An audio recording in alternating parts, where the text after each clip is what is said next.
গোটা জাতি যেখানে কাঁদছে, গোটা জাতির চোখ দিয়ে যখন অশ্রু ঝরছে, তখন আমরা আর কি বলব?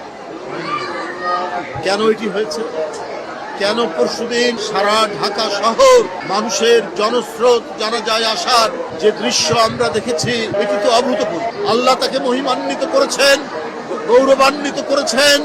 জনগণের নেত্রী, গণতন্ত্রের নেত্রী, মানব কল্যাণের নেত্রী, তার বিরুদ্ধে কত কুরুচিপূর্ণ কথা বলা হয়েছে, কত ধরনের তার বিরুদ্ধে নোংরা কথা বলা হয়েছে, কিন্তু তার আত্মসংযমের মধ্যে, তার সজ্জন এবং সুরুচিপূর্ণ কথার মধ্যে দিয়ে তিনি প্রমাণ করেছেন যারা কুরুচিপূর্ণ কথা বলে তারা জনগণ থেকে ধিক্কৃত হয়, আর যারা সৌজন্যবোধ প্রিয়, যারা হাজার আক্রমণের মুখেও, হাজার বাজে কথা বলার পরেও যিনি একটি মাত্র বাজে শব্দ তিনি উচ্চারণ করে না, তাকেই তো আল্লাহ মহিমান্বিত করবে। আজকে দেখুন, পরশুদিন থেকে জনতার ঢল নেমেছে, সারা বাংলাদেশের মানুষ আসছে, দোয়া করছে দেশের নেত্রী বেগম খালেদা জিয়ার।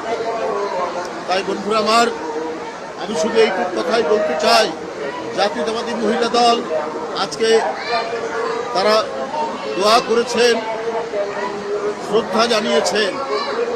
এই জাতীয়তাবাদী মহিলা দলকে তিনি খুবই ভালোবাসতেন, তার হাত দিয়েই তৈরি। এখানে যে নেতৃত্ব দাঁড়িয়ে আছে সবই তার তৈরি।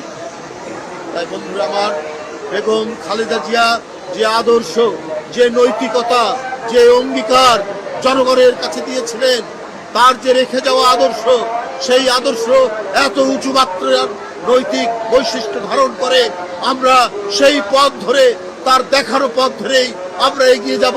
জাতীয়তাবাদী মহিলা দল এগিয়ে যাবে, বিএনপি এগিয়ে যাবে, সকল অঙ্গ সংগঠন এবং এদেশের জাতীয়তাবাদী শক্তি এগিয়ে যাবে। তার দেখানো পথ দিয়ে এগিয়ে গেলেই আমরা গণতন্ত্র সমুন্নত রাখতে পারবো, আমরা দেশের পতাকাকে ধরে রাখতে পারবো, স্বাধীনতাকে ধরে রাখতে পারবো, সার্বভৌমত্বকে ধরে রাখতে পারবো।